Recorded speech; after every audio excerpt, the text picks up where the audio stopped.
gaadiidkan oo tiradoodu gaarayso ilaa iyo 150 oo gaadiidka nooca xamuulka qaada ah ayaa in ka badan hal toddobaad ku xayran degmada Afgooye ee gobolka Shabeellaha Hoose. gaadiidkan oo shixnado ganacsi oo kala duwan u sida gobolada dhaca koonfurta Soomaaliya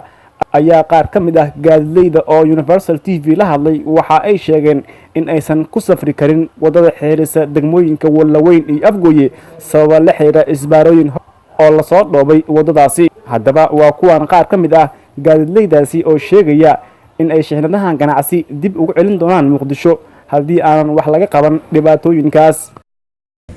wadada dheer oo Afgooye ka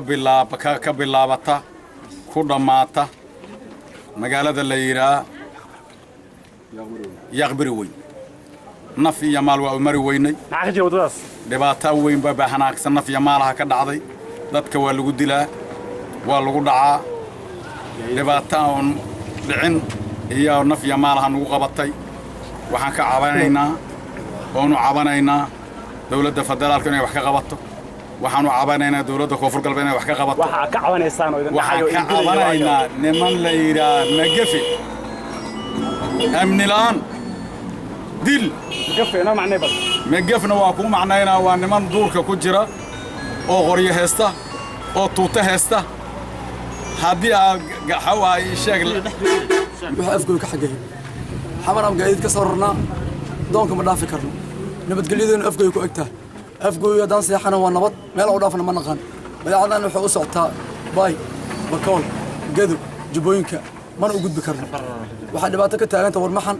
tasxiile Yaqbari weyne leego baladoogle meel dhaanta ma lahan Magafe waxaan ku aqoon jiray ilmaha yarko tahriibo inuu jidku istaago Magafe xamar oo ka dhashay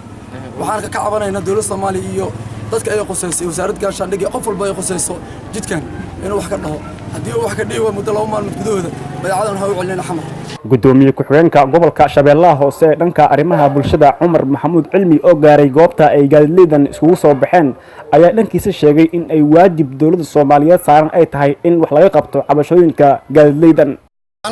shacabka Soomaaliyeed socdaan sida Gedo, Bakool, Bay iyo gobollo kala badan oo kala duwan ama degmooyin kala duwan badan u socdaan sida wararkan ku hayno amba ganacsada baabuurta rarta qaarkood iyo dadka iska loo waxay noo xaqiijiyeen in sixir barar baahsan oo ka dilaacay goboladaas sababtuna ay tahay in wada loo maraa ay muddaanta tan ay saarteen u xiran tahay dawladda federaalka ee Soomaaliyeed ugu horeeyay madaxweynaha jamhuuriyadda federaalka Soomaaliya mudane Maxamed Cabdullaahi Farmaajo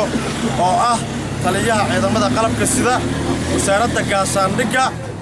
taliyaha xoogga iyo ammaanduulaha xoogga Mr. Odawaay oo waliba mar dhow loo magacaabay inay isbedel ka keenaan bulshada Soomaaliyeed nuu adeegaan waxaan ka codsanaynaa oo mar labaad iyo mar saddexaad ka codsanaynaa 24 saac soo socda in wadadaas wax laga qabto. gaadiidkan ayaa haddii aysan gaarin goobihii ay shixnadahan ganacsi u sideen ay noqon doontaa caqabado hor leh oo soo food saara dadka Soomaaliyeed ee ku dhaqan goboladaas. Cabdiwali Cali online TV-ga caalamiga ah ee Universal